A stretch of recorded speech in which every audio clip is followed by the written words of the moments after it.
Today, this administration launches sa Bagong Pilipinas, Bawat Bayan Makikinabang, an initiative anchored on the principle that our local government must be empowered to respond to the needs of the people. Bilang local chief executive, kayo ang unang nakakaramdam ng problema at unang nakakarinig ng mga hinaing. Dahil kayo ang nakakaalam ng tunay na kalagayan sa inyong komunidad, sa inyo nagsisimula ang pagbabago.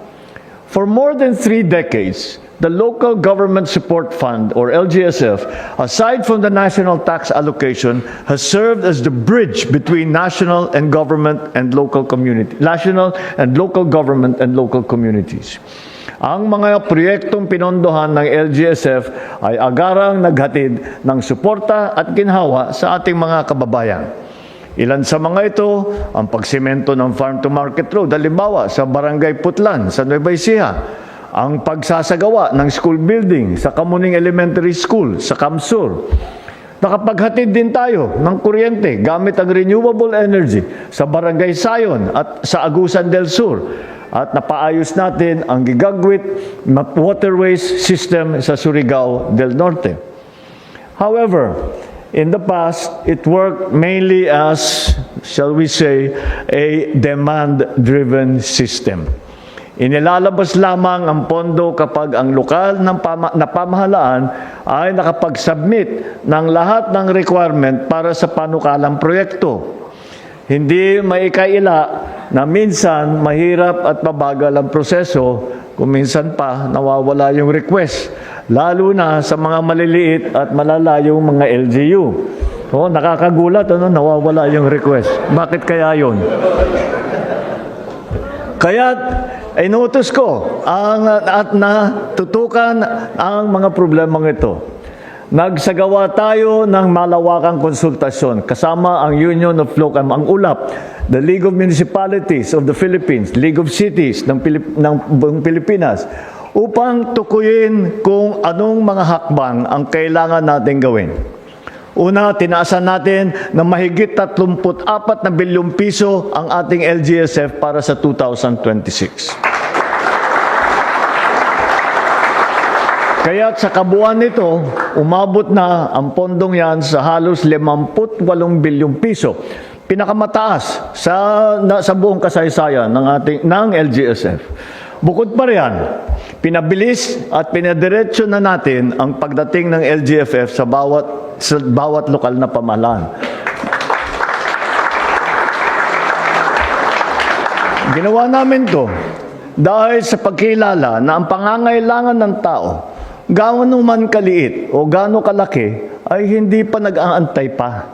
Upang matiyak na ang bawat sentimo ng pondo ay malinaw ang direksyon, nagtakda tayo ng mga prioridad na programa na magpapalakas ng ating mga sektor. Sa usaping pagkain, mula sa LGSF, mamamahagi tayo na 60 kilong bigas sa higit 5 milyong pamilyang Pilipino.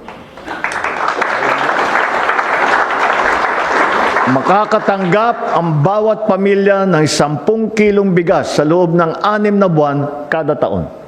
Sa tulong na ito, may ihahin na sa hapag ang bawat pamilyang Pilipino. Mas magiging maayos ang nutrition ng ating mga kabataan at kahit papano'y gagaan ang gastusin sa araw-araw.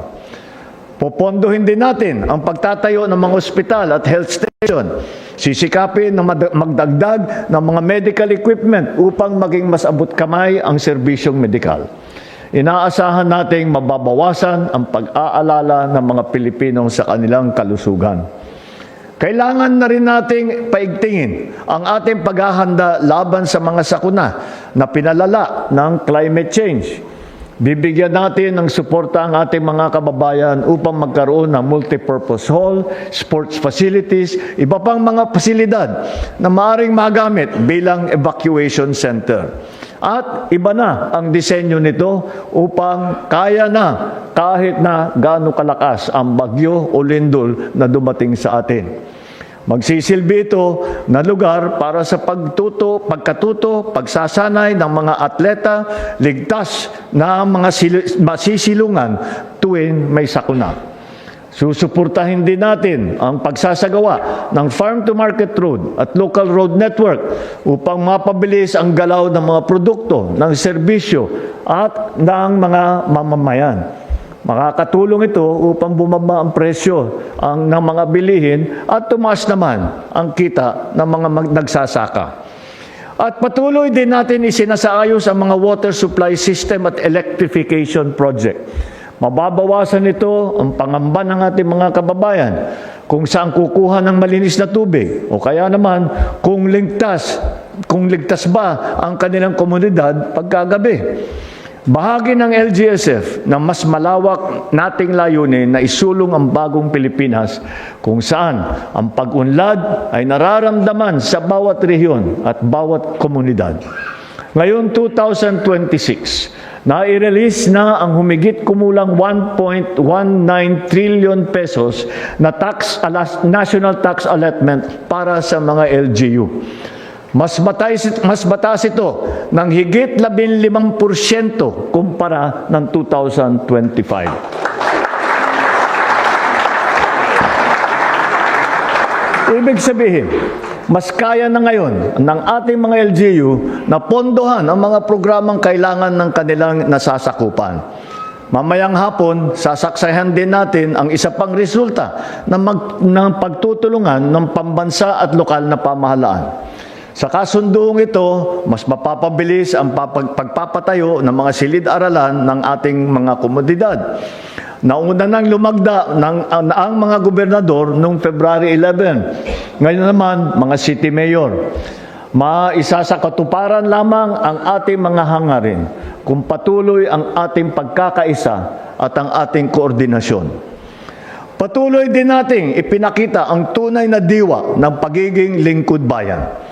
May kakayahan, may integridad, at may malasakit sa kapwa.